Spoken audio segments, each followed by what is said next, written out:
Noches, nuevamente, acabo de leer los poemas de César Vallejo. Ahora voy a hacer un video un tanto más largo que va a versar sobre las alegorías de Platón que aparecen en el libro sexto y séptimo de la República. Recientemente me tocó como profesor darle clases particulares a una chica que necesitaba leer la República. Eso personalmente me- me dio la oportunidad de ponerme a leer el texto de Platón con mayor detalle y detenimiento para poder transmitirlo y poder tener una idea un poco más concreta de qué trata el texto. Cuando uno se enfrenta a la República sin demasiados conocimientos de filosofía, se encuentra que no sabe muy bien para dónde va, y cuando llega a la sección de metafísica, de ontología y todo el núcleo duro de la cuestión platónica, uno medio que no sabe qué es lo que está diciendo Platón ahí. Quizá no tanto por la dificultad, que sin duda es árido, del contenido del texto, como que no tiene un sentido dentro del cuerpo de la obra. Para que eso logre tener sentido, es necesario que uno se aparte un poco del árbol y vaya un poco más para ver el bosque, digamos. ¿Cuál es el objetivo de Platón en toda su obra? Su principal motivo, su principal tema de discusión en su obra es criticar la labor de los sofistas. Y los sofistas lo que hacen es preocuparse más por la retórica y por la persuasión que por el conocimiento y la verdad. Lo que hace Platón en toda su obra es elaborar una ontología dura, fuerte y férrea que sea capaz de explicar una ética y explicar en qué consiste el conocimiento y básicamente la realidad. En ese sentido, cuando llegamos a los libros sexto y séptimo, aflora la ontología de Platón.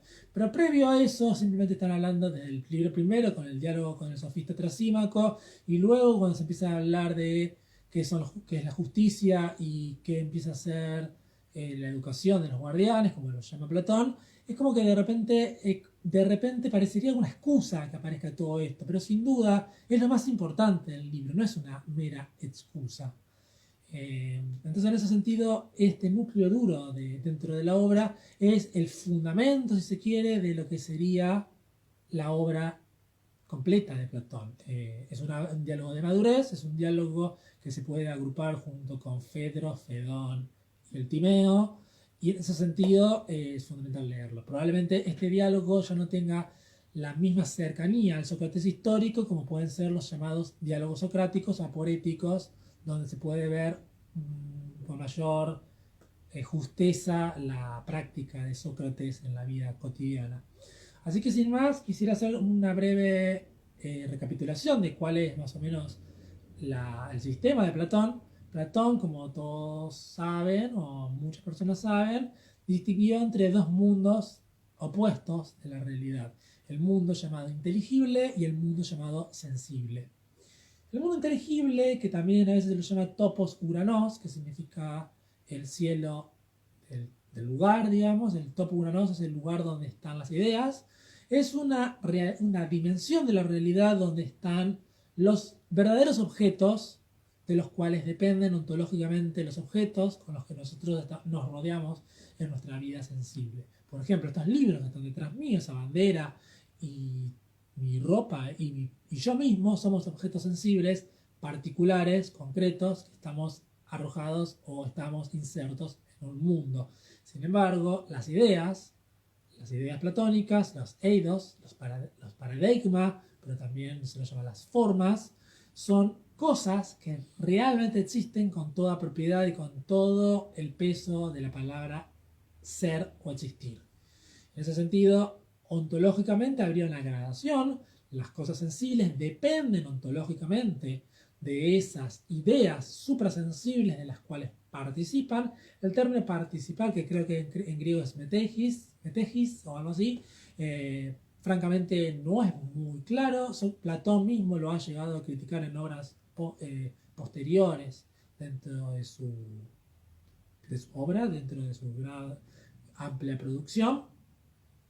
Y bueno, entonces gradualmente las formas sensibles dependen de las inteligibles.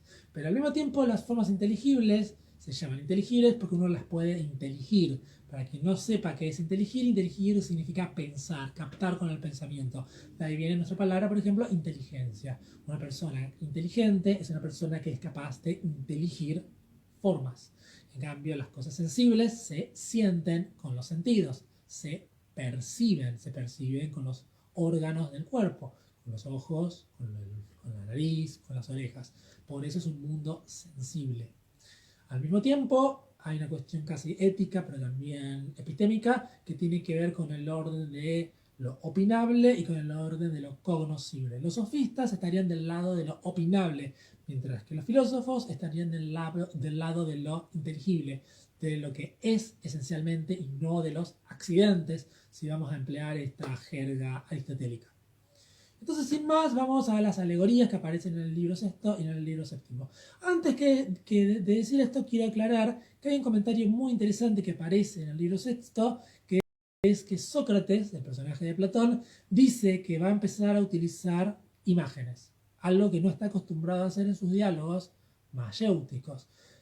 ¿Por qué se emplean imágenes? Se emplean imágenes o alegorías básicamente porque el contenido de lo que se quiere abordar es lo suficientemente complejo y difícil como para que no se lo pueda entender con toda propiedad directamente, sino que se debe utilizar un reflejo o una sombra de ese objeto para poder observarlo con claridad y poder acercarse a él.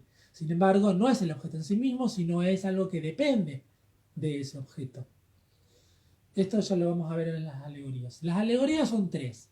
La alegoría de la línea, la alegoría del sol y la alegoría de la caverna, que es ciertamente la más famosa. La alegoría del sol es la primera que aparece. La alegoría del sol consiste en que existe así aquello sobre lo cual versa el conocimiento del filósofo es la idea del bien. ¿Por qué es importante la idea del bien? Porque el filósofo debe ser gobernante y aquel que conoce el bien no solamente conoce el bien en sentido moral, que podría ser moral cristiano como lo pensamos nosotros, sino que conoce lo bueno, conoce lo conveniente. Aquel que conoce el bien sabe lo que le conviene a un Estado y por lo tanto debe gobernar. ¿Qué es la idea del bien? Platón o Sócrates elabora una metáfora, una alegoría. El bien es como el sol. ¿Y qué hace el sol en esta cosmovisión helénica? El sol cumple con dos funciones. La primera es la de darle el ser a los objetos a los cuales ilumina. El sol, pensemos básicamente en una metáfora biologicista, el sol da vida a las plantas y a los animales, les ofrece su energía para que puedan vivir, les ofrece el ser. El sol es un dador de ser, así como el sol da el ser, las ideas le dan el ser a los entes particulares. No olviden eso. A la vez el sol cumple un segundo rol, el rol de hacer posible a quien quiere conocer la vista. Cuando el sol aparece, los hombres y las mujeres podemos observar las cosas del mundo. Por lo tanto, cumple un rol epistémico o cognitivo. Cuando el sol ilumina un objeto, lo podemos captar. Entonces, la idea del bien cumple ese rol doble. Ontológicamente, le da la existencia o el ser a los objetos de menor valía. Epistémicamente es lo que nos permite conocerlos. Eso por un lado. La segunda alegoría de la que habla Platón es la alegoría de la línea. Platón lo elabora geométricamente. Yo nunca entendí cuál era exactamente el sentido de esta proporción geométrica, pero dice que trazando una línea, si pudiéramos poner 2/3 del lado izquierdo y 1/3 del lado derecho, y cada uno de estas mitades las cortáramos a la misma proporción, es decir, 2/3 del lado izquierdo y 2/3 del lado derecho, y 2/3 del lado izquierdo y 2/3 del lado derecho en el más chico, de forma que quedaran 4 espacios en esa proporción, tendríamos las distintas gradaciones epistémicas y ontológicas de la realidad. Por ejemplo, en la zona más baja tenemos la zona de los reflejos. En ese sentido, los reflejos solamente se pueden conjeturar. Luego tenemos los objetos sensibles. Sobre los objetos sensibles solamente se puede creer que están allí. Luego tenemos en la parte de la inteligencia, tenemos los entes matemáticos. Los entes matemáticos se puede discursivamente sobre ellos, valga la redundancia. Y en la cuarta, más importante, tenemos las formas, las ideas, sobre las cuales se aplica la inteligencia o nous. Nous, dianoia, pistis, y me está faltando un término para conjetura en griego. Bueno, esa sería la metáfora, la alegoría de la línea. Así como tenemos distintas facultades para captar la realidad se divide en esos elementos que están organizados jerárquicamente. Si lo acoplamos con la alegoría de la línea, las formas son el sol que iluminan a todas las demás y gradualmente van perdiendo su esencia, su ser, y se van convirtiendo en ontológicamente de menor valía. De la misma forma, epistémicamente no tendríamos la misma certeza que tenemos como la episteme sobre la que tenemos en la doxa. Episteme significa conocimiento o ciencia, doxa significa opinión. En los primeros dos grupos tenemos la opinión, en los segundos dos grupos tenemos el conocimiento. En los primeros es la labor de la sofística y de las artes. En el segundo tenemos el valor de los objetos de la filosofía y de la dialéctica. Retórica versus dialéctica, sofística versus filosofía. Hasta allí la alegoría de la línea. Por último, y me quedo sin batería lamentablemente porque soy un tonto, tenemos la alegoría de la caverna, que lo voy a relatar con el mayor detalle posible que pueda, pero es casi un cuentito. Sócrates dice, supongamos que hubiesen hombres que estuvieran en una caverna, que estuvieran atados con cadenas en los cuellos y en el cuerpo, que no pudieran moverse. O sea que no pueden mover los cuellos y no pueden mover el cuerpo. Estuvieran de tal forma observando una pared sobre la que se reflejan las sombras de unos objetos, que son como falsos objetos, que están delante de un fuego que proyectan las sombras sobre las paredes. Estos hombres que están en la caverna solamente conocen lo que están viendo proyectado sobre la pared en la manera de sombras. Esos objetos que ellos ven, básicamente, son los objetos que ellos consideran reales, entre comillas. Es el dominio de las imágenes, de las sombras que están al pie de la alegoría de la línea.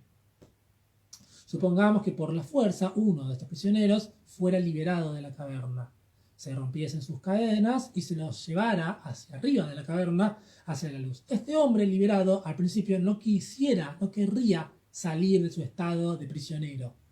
Esto es muy importante. Esta es una función pedagógica fundamental dentro de la pedagogía helénica.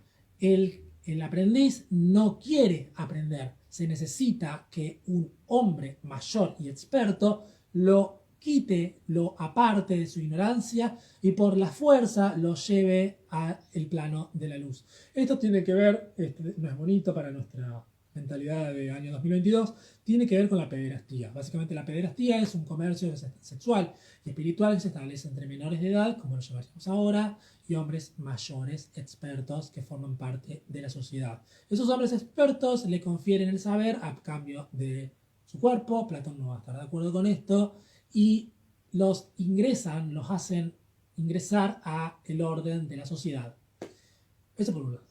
Entonces, ¿qué ocurre? Este hombre sale a la luz de la caverna y sufre lo que se llama el primer deslumbramiento. ¿Qué es un deslumbramiento? Cuando uno está, esto físicamente puede ser corroborado por cualquiera, cuando uno está en una habitación muy oscura y sale en una habitación muy iluminada, sus ojos no le permiten ver con claridad lo que está delante de ellos. Este es el primer deslumbramiento. Cuando llega al mundo exterior, se da cuenta que no puede ver nada. ¿Cómo logra ver las cosas? Logra verlas a partir de los reflejos. Empieza a ver las sombras de los objetos y empieza a verlos reflejados en el agua. Cuando sus ojos se van acostumbrando a este contenido objetual, empieza a avanzar su mirada hacia los objetos y finalmente se atreve a mirar el sol, que es la idea del bien que ilumina todo y le da el ser a todo cuanto hay en la realidad. Este hombre parecería que ya llegó a el colmo de la felicidad en términos intelectuales y ya no quisiera salir de ese estado. Pero ¿qué ocurre? Siente lástima de sus compañeros, siente compasión. Dice, no puede ser que estos muchachos y muchachas no conozcan la verdad. Yo tengo que bajar de vuelta a la caverna para poder liberarlos. Básicamente como Neo en The Matrix.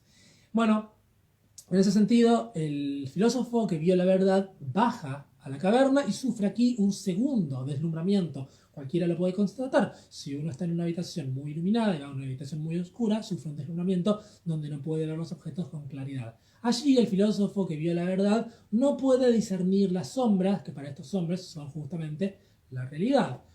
En ese sentido, se convierte en una persona torpe y lo llaman inútil sus compañeros porque consideran que es torpe y que no entiende nada sobre la realidad según ellos.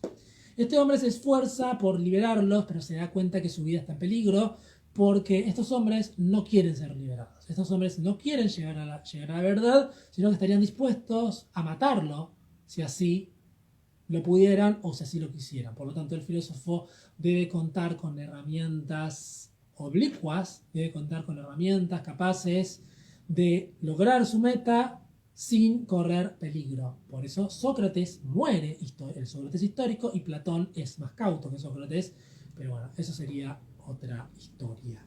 Este hombre se compadece de sus amigos y quiere bajar. Esta es la visión política del filósofo. Y en otros pasajes Platón dice, en esa especie de primacía del Estado sobre el individuo, que no interesa la felicidad de unos individuos o de unos pocos elegidos iluminados, sino que importa la felicidad del colectivo. Por lo tanto, estos pocos elegidos no pueden abandonarse el deseo de ser felices, sino que deben hacer felices a todos. Por lo tanto, si quieren ser felices a todos, deben gobernar.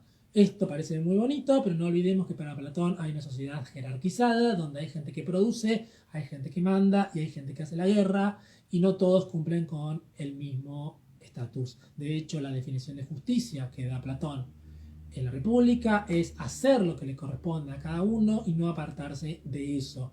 Todo lo que se opone a mi deber, a mis obligaciones, es injusticia. Por lo tanto, si yo me salgo de la línea, me arriesgo a ser básicamente ejecutado o al menos sancionado. Yo no puedo hacer más que lo que me corresponde a mí en mi estatus de, por ejemplo, productor, guerrero o gobernador. Bueno, esas son las tres alegorías de Platón en la República, donde se elaboran los conceptos metafísicos de su obra. Recordemos que su objetivo es fundamentar el conocimiento y no la persuasión, sino elaborar una tecnocracia donde los gobernantes sean gobernantes no por fuerza de voluntad, sino porque conocen la verdad y saben aplicarla. Así que espero que a quienes me escuchan les sirva este video y hasta luego.